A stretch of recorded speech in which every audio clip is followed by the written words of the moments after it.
السلام علیکم ڈیریٹر and listeners, Urdu novels library میں آپ کا ڈھیر سارا ویلکم۔ لہو سے لال بائے انیشا عمر کی ایپیسوڈ نمبر 31 لے کر حاضر ہوئی ہوں۔ اگر آپ نے ابھی تک میرے اس چینل کو سبسکرائب نہیں کیا تو جلدی سے بھی سبسکرائب کر دیں، لائک اینڈ شیئر کریں اور اپنی رائے کامنٹ باکس میں لازمی دیں۔ مجھے بتائیں آپ کو ناول کیسا لگ رہا ہے۔ آپ لوگ جو ہے وہ کامنٹ باکس میں کامنٹس نہیں کرتے۔ میں آپ لوگوں کو ریگولر دو ایپیسوڈز دے رہی ہوں، لیکن مجھے لگ رہا ہے کہ آپ لوگوں کا رسپانس نہیں ہے، تو مینس مجھے یہ ناول سٹاپ کر دینا چاہیے۔ اب آپ لوگ مجھے بتائیں کہ ناول کنٹینیو رکھوں یا اس کو سٹاپ کر دوں۔ ٹھیک ہے، چلیں سٹارٹ کرتے ہیں۔ رات بیت چکی تھی، اگلا دن سب کے لیے مشکل تھا۔ ہریا کی آخری رسومات ادا کر دی گئی تھی، وہ سب لوگ قبرستان سے لوٹ آئے تھے۔ سپہر ہو رہی تھی مگر ابھی تک اس قبر کے سرہانے ایک بچہ کھڑا تھا۔ سامنے کتے پر ہریا رحمان کا نام لکھا تھا، اس کے ساتھ اس کی والدیت اور اس کے شوہر کا نام درج تھا۔ اس بچے کے ہاتھ میں ایک گلاب کا پھول تھا۔ اس نے جھک کر وہ پھول اس قبر پر رکھا تو وہ قبر کے ایک گلدستے کی کسی صورت میں پیش کر رہی تھی۔ اس قبر پر بے تحاشا پھول تھے، وہ پھولوں سے سجا معصوم کوئی محل معلوم ہوتا تھا، ایک چھوٹا سا محل۔ پھر اس نے اس کتے پر ہاتھ پھیرا۔ ماں کے نام میں بھی زندگی ہوتی ہے، اس نام سے اس بچے کو زندگی ملی تھی۔ اسی دوران اس کو اپنے دائیں کندھے پر ایک لمس محسوس ہوا۔ اس بچے نے مڑ کر دیکھا۔ اس بچے نے مڑ کر نہیں دیکھا تھا۔ وہ آدمی زمین پر بیٹھا اور اس بچے کا ہاتھ اپنے ہاتھوں میں لے کر چومنے لگا۔ مرجان، ایک مردانہ آواز نے اس قبرستان کے سکوت کو توڑا، مگر جیسے ہی مرجان ایک مردانہ آواز نے قبرستان کے سکوت کو توڑا مگر وہ ویسے ہی کھڑا رہا۔ رو لو مرجان، حسن نے نم آنکھوں سے مرجان کی جانب دیکھا۔ مرجان کی آنکھیں پتھر تھی، سیاہ کالے پتھر۔ وہ خاموش کھڑا رہا۔ مرجان، دکھ ہمیں کھا جاتے ہیں، ان کو بہا دو۔ اس نے مرجان کے سر پر دباؤ دیتے ہوئے باہر کروایا۔ آج تم اس احساس سے آری ہو کیونکہ تم ایک صدمے میں ہو، مگر یہ احساس تمہیں اندر اندر سے کھوکھلا کر دے گا۔ اگر تم مضبوط بن کر جینا چاہتے ہو تو بہا دو اس سمندر کو جو تمہاری آنکھوں میں ہے۔ اس نے مرجان کی آنکھوں میں اس تاریک سمندر کو کہتے ہوئے کہا، مگر اس سمندر سے ایک قطرہ تک نہ برآمد ہوا۔ پھر حسن نے ہار مان کر مرجان کو اپنے ساتھ لگا لیا۔ وہ اس کو اپنے سینے سے لگائے آہستہ آہستہ اس کی پشت تھپتھپا رہا تھا۔ ماں کا کوئی نعم البدل نہیں ہوتا مرجان، ماں کا جانا وہ نقصان ہے جس کا مداوع دنیا کا کوئی خزانہ نہیں کر سکتا۔ وہ مدھم سی آواز میں مرجان کے دکھ کو ریت رہا تھا تاکہ مرجان کے آنسوؤں کے سامنے لگی رکاوٹیں ٹوٹ جائیں اور وہ اپنے دل کے بوجھ کو بہا دے، مگر کچھ بھی کام نہ آ سکا۔ کوئی لفظ، کوئی بات مرجان کی خاموشی کو نہ توڑ سکی۔ وہ خاموش ہو گیا تھا کیونکہ اس کا دل خالی ہو گیا تھا۔ خیام قریشی کچھ بہتر ہوئے تو ان کو لیے گھر لوٹ آئے۔ خدیجہ بیگم کے لیے سپاہ کی واپسی زخموں پر مرہم کا کام کر گئی تھی۔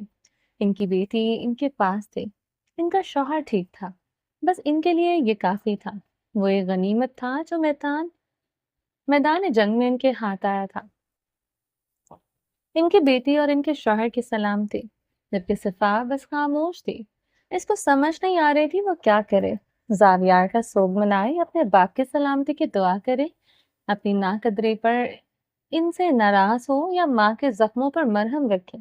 وہ بس خاموش تھی، ایک ٹھہرے ہوئے سمندر کی طرح۔ ان سب کو کچھ وقت چاہیے تھا۔ طوفان تھم چکا تھا، اب تعمیر نو کا وقت تھا۔ رات گئے، ایک بار پھر سے آنکھ کھلی۔ اس نے ادھر ادھر دیکھا، آنکھیں نیند سے بوجھل ہو رہی تھی۔ نرس نے اس کو جاگتے ہوئے دیکھا تو ایک بار پھر سے انجیکشن بھرنے لگی۔ خبردار! وہ دہاڑا تو نرس کے ہاتھ سے انجیکشن گر گیا۔ خبردار جو دوبارہ مجھے یہ دوا لگائی، میں یہیں زندہ گاڑ دوں گا تم لوگوں کو۔ سمجھ کیا رکھا ہے ہاں؟ وہ آخر کار اپنے حواس میں واپس آیا۔ جسم میں اٹھتی ٹیسوں کو نظر انداز کرتے اس نے اپنی ڈرپ ایک بار پھر سے کھینچ نکالی اور تیز تیز قدم چلتا ہوا اترنے لگا۔ سر، اینا لاؤنج میں تھی۔ خبردار! انگلی کھڑی کر کے اس کو وارن کیا اور باہر نکل گیا۔ گاڑی نکالو۔ گارڈ کو حکم دیتا وہ آگے بڑھ گیا۔ ابراہیم کرسی پلٹ کر آ رہا تھا۔ رحمان کرداوی حریہ کو دفنا کر آئے تو اپنے اسٹڈی روم میں گھس گئے۔ وہ کسی کا سامنا نہیں کرنا چاہتے تھے۔ لوگ جوک در جوک افسوس اور تعزیت کے لیے آ رہے تھے، مگر رحمان کرداوی کسی کا سامنا نہیں کر رہے تھے۔ اس سارے وقت میں حسن نے ہی سب کچھ سنبھال رکھا تھا۔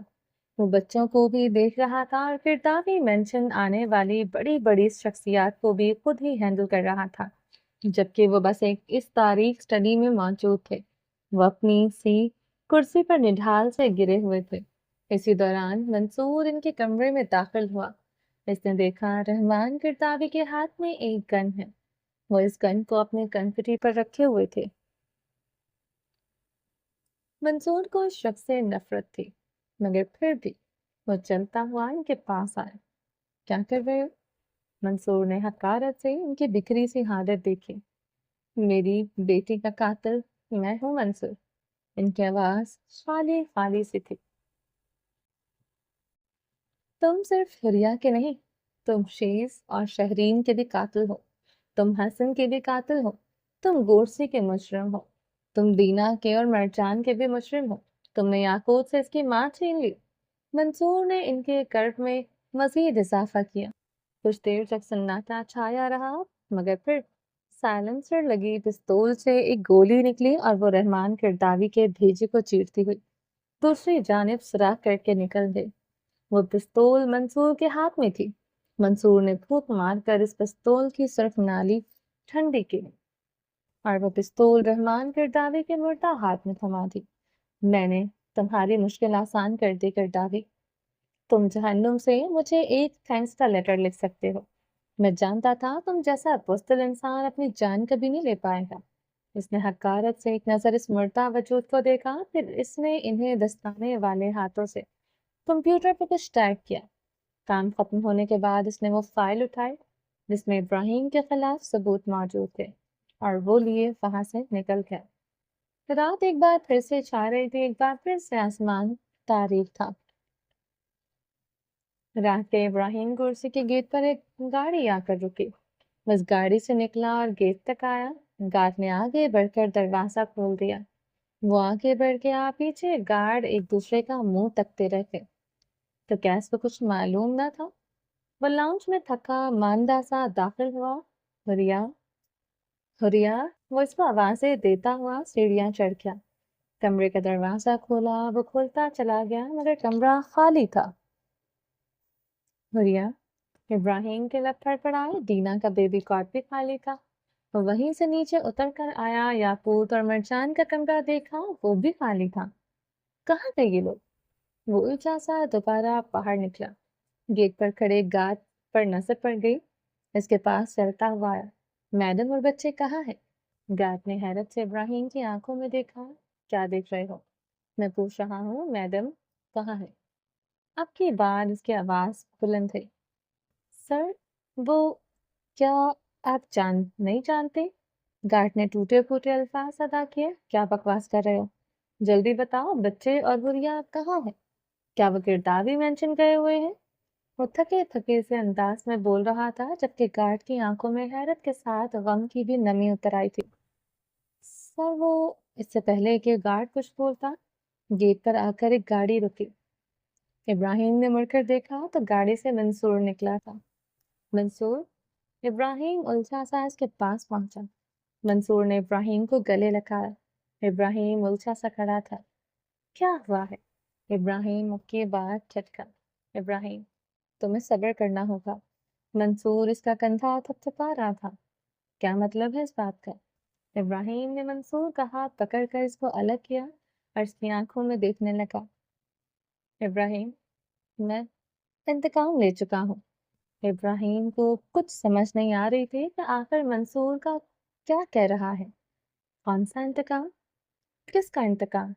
ابراہیم کا صبر جواب دے رہا تھا۔ جو بھی ہے کھل کر بتاؤ۔ اگلے ہی پل ابراہیم گورسی کے سر پر آسمان ٹوٹ پڑا۔ اس کے پیروں تلے جو زمین تھی وہ کھینچ لی گئی اور جس ہوا میں وہ سانس لے رہا تھا وہ زہر آلود ہو چکی تھی۔ وہ زمین پر بیٹھتا چلا گیا۔ غیر یقینی، صدمہ، شوق اور غم۔ ابراہیم، حوصلہ، تمہیں اپنے بچوں کو سنبھالنا ہے۔ منصور زمین پر بیٹھ کر اس کو سنبھالنے لگا۔ ابراہیم خاموش تھا، وہ بس ایک ہی سمت میں دیکھے جا رہا تھا۔ ابراہیم، میری طرف دیکھو۔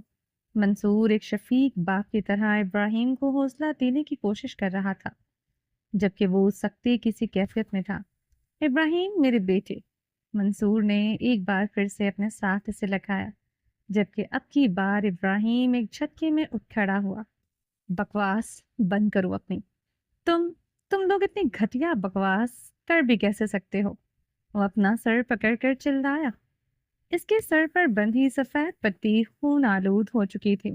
ابراہیم، پلیز خود کو سنبھالو۔ منصور نے اس کو تھامنا چاہا، مگر ابراہیم نے اس کو دھکا دے دیا۔ بکواس نہیں، ایک اور لفظ تم ختم۔ وہ دہاڑا اور فوراً اپنی گاڑی کے سمت چلا گیا۔ پیچھے ہی منصور لپکا۔ ڈرائیور نے گاڑی چلا دی۔ منصور بھی اپنی گاڑی لے کر اس کے پیچھے ہی نکلا۔ وہ شخص ننگے پاؤں اس گاڑی میں بیٹھا تھا۔ ڈرائیور نے سپیڈ بڑھا دی تھی۔ ان کا رخ اب کرداوی مینشن کی جانب تھا۔ کرداوی مینشن کے سامنے ایک سیاہ مرسڈیز آ کر رکی۔ اس میں حسن اور مرجان نکلے۔ حسن نے مرجان کا ہاتھ تھاما اور اس کو لیے اندر داخل ہوا۔ چچا کہاں ہے؟ اس نے اندر داخل ہوتے ہی ملازمہ سے پوچھا۔ وہ اپنی اسٹڈی میں ہے، ملازمہ نے معتب سے انداز میں بتایا۔ ابھی تک؟ حسن نے وقت دیکھا۔ جی ابھی تک۔ ملازمہ نے کندھے اچکا دیے۔ اوکے تم جاؤ۔ حسن نے ہاتھ سے اس کو جانے کا اشارہ کیا اور اپنے ساتھ